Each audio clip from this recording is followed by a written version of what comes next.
ഓം Shri gum ഗണപതയേ നമ. ഓം ശ്രീ ഗുരുഭ്യോ നമ. ജ്ഞാനപ്പാന അർത്ഥസഹിതം. ശ്ലോകം 20. ലവണാംബുദി മധ്യേ വിളങ്ങുന്ന ജംബൂദ്വീപൊരു യോജനലക്ഷവും സപ്തദ്വീപുകളുണ്ടതിലെത്രയും ഉത്തമമെന്നു വാഴ്ത്തുന്നു പിന്നെയും. ഈ ലവണസമുദ്രത്തിൻ്റെ മധ്യത്തിൽ 1,00,000 യോജന വിസ്തീർണമുള്ള ജംബൂദ്വീപ് സ്ഥിതി ചെയ്യുന്നു. സപ്തദ്വീപുകളിൽ വെച്ച് എത്രയും ഉത്തമമായത് ഈ ജംബൂദ്വീപാണ് എന്നാണ് വാഴ്ത്തപ്പെടുന്നത്. ശ്രീമദ് ഭാഗവതം 5-ാമത്തെ സ്കന്ധത്തിലെ ഭൂഗോള വർണ്ണനത്തിലും മറ്റും പറയപ്പെട്ടിട്ടുള്ളത് ഭൂമിയിൽ 7 സമുദ്രങ്ങളും 7 ദ്വീപുകളും ഉണ്ടെന്നാണ്.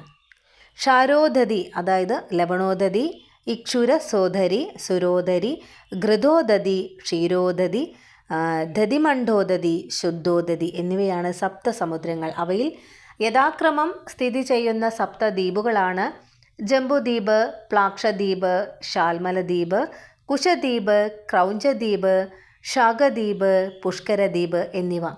മധ്യത്തിൽ സ്ഥിതി ചെയ്യുന്നത് ജംബൂദ്വീപാണ്. അതിൻ്റെ വിസ്താരം 1,00,000 യോജനയാണ്.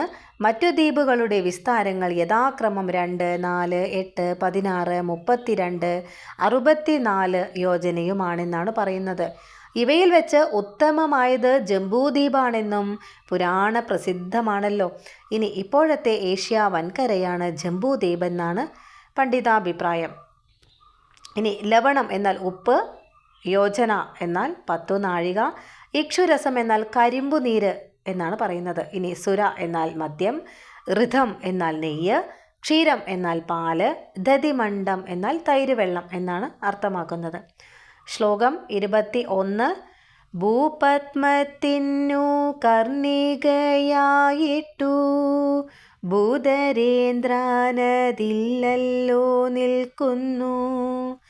ഇതിലൊമ്പതു ഖണ്ഡങ്ങളുണ്ടല്ലോ, അതിലുത്തമം ഭാരതഭൂതലം. സമ്മതരായ മാമുനി ശ്രേഷ്ഠന്മാർ കർമ്മക്ഷേത്രമെന്നല്ലോ പറയുന്നു. ഈ ശ്ലോകത്തിൻ്റെ അർത്ഥം ഇപ്രകാരമാണ്. ഭൂമിയാകുന്ന താമരയുടെ കർണികയായിട്ട് മധ്യത്തിൽ മഹാമേരു പർവ്വതം ഇതിൽ അതായത് ജംബൂദ്വീപിൽ സ്ഥിതി ചെയ്യുന്നു. ഇതിനെ 9 ഖണ്ഡങ്ങളായിട്ടാണ് ഭാഗിച്ചിട്ടുള്ളത്. അവയിൽ ഉത്തമമായിട്ടുള്ളത് ഭാരതഖണ്ഡമാണ്. ശ്രേഷ്ഠന്മാരായ മഹർഷിമാർ ഇതിനെ കർമ്മഭൂമി എന്നാണ് പറയുന്നത്. ഇനി ഭൂമിയെ ഒരു താമരയായി സങ്കല്പിച്ചാൽ അതിൻ്റെ മധ്യത്തിലുള്ള കർണികയുടെ സ്ഥാനത്താണ് മഹാമേരു എന്ന പർവ്വതം സ്ഥിതി ചെയ്യുന്നത്. ഇത് ജംബൂദ്വീപിൻ്റെ മധ്യത്തിലാണ്. ഈ ജംബൂദ്വീപിനെ 9 ഖണ്ഡങ്ങളായിട്ടാണ് ഭാഗിച്ചിരിക്കുന്നത്. അപ്പോൾ ഇളാവൃതം, ഭദ്രാശ്വം, ഹരിവർഷം, കേതുമാലം, രമ്യകം, ഹിരൺമയം, ഉത്തരക്കുരു, കിംപുരുഷം, അജനാഭം എന്നിവയാണ് ആ ഖണ്ഡങ്ങൾ അഥവാ വർഷങ്ങൾ എന്ന് പറയാം.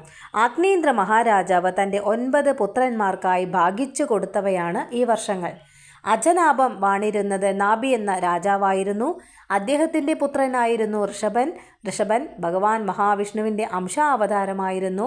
അദ്ദേഹത്തിന് ഇന്ദ്രപുത്രിയായ ജയന്തിയിൽ ഉണ്ടായ 100 ആൺമക്കളിൽ ഭരതനായിരുന്നു ജ്യേഷ്ഠൻ. ഭരതൻ ഭരിച്ചിരുന്നതിനാൽ അജനാഭ വർഷത്തിന് ഭാരതം എന്ന പേര് ലഭിച്ചു. ഇത് വളരെ വ്യക്തമായി ഭാഗവതത്തിലുണ്ട്.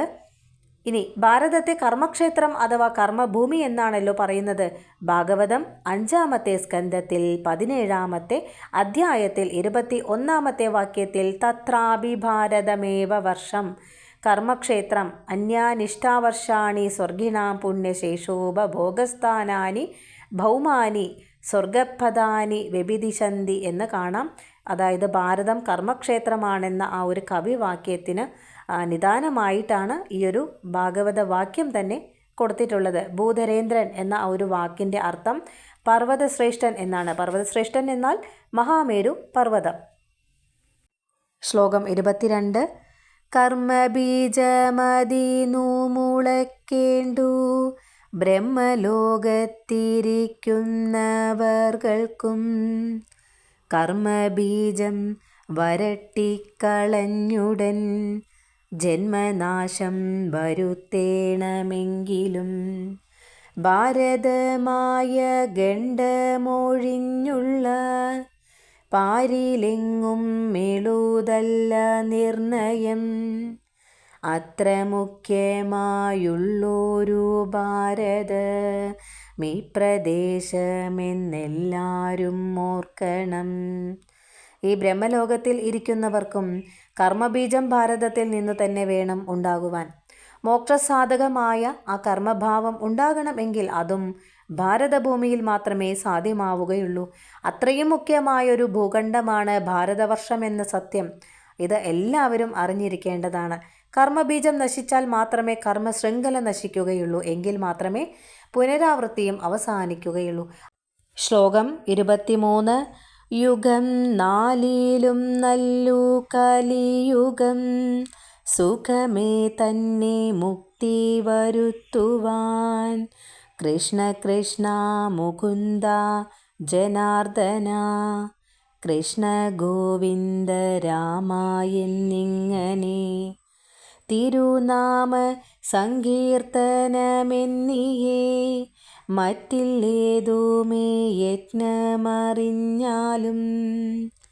4 യുഗങ്ങളിൽ വെച്ച് മോക്ഷം ലഭിക്കുവാൻ ഏറ്റവും എളുപ്പമുള്ളത് കലിയുഗത്തിലാണ്. ഭഗവൻ നാമങ്ങളായ കൃഷ്ണ കൃഷ്ണ മുകുന്ദ ജനാർദ്ദന കൃഷ്ണ ഗോവിന്ദ രാമ എന്നിങ്ങനെ ഉച്ചരിക്കുക എന്നതൊഴികെ യാതൊരു പ്രയത്നവുമില്ലാതെ മോക്ഷപ്രാപ്തി ലഭിക്കും എന്നതു തന്നെയാണ് ഈ യുഗത്തിൻ്റെ ആ പ്രാധാന്യം. ഇതാണ് നമ്മൾ അറിഞ്ഞിരിക്കേണ്ടത്. ഇനി മറ്റ് 3 യുഗങ്ങളിൽ ഉള്ളവർക്കും മോക്ഷം നേടണം എങ്കിൽ ദുർഗമങ്ങളായ മാർഗങ്ങളെ അവലംബിക്കേണ്ടതായിട്ടുണ്ടായിരുന്നു. കൃതയുഗത്തിൽ ഈ ശമതമാദികളോട് കൂടിയ തപോനിഷ്ഠയും, ത്രേതായുഗത്തിലാണെങ്കിൽ വേദപ്രീണിതമായ വിധിയോട് കൂടിയ യജ്ഞങ്ങളും, ഇനി ദ്വാപരയുഗം നോക്കുകയാണെങ്കിൽ വേദതന്ത്രാദികളാലുള്ള ഈശ്വര സേവയുമാണ് യുഗധർമ്മങ്ങളായി വിധിക്കപ്പെട്ടിട്ടുള്ളത്. എങ്കിൽ കലിയുഗത്തിൽ നാമസങ്കീർത്തനങ്ങളാൽ തന്നെ ഭഗവത് പ്രീതി ഉളവാകും എന്നതാണ് ഈ യുഗത്തിൻ്റെ പ്രത്യേകത.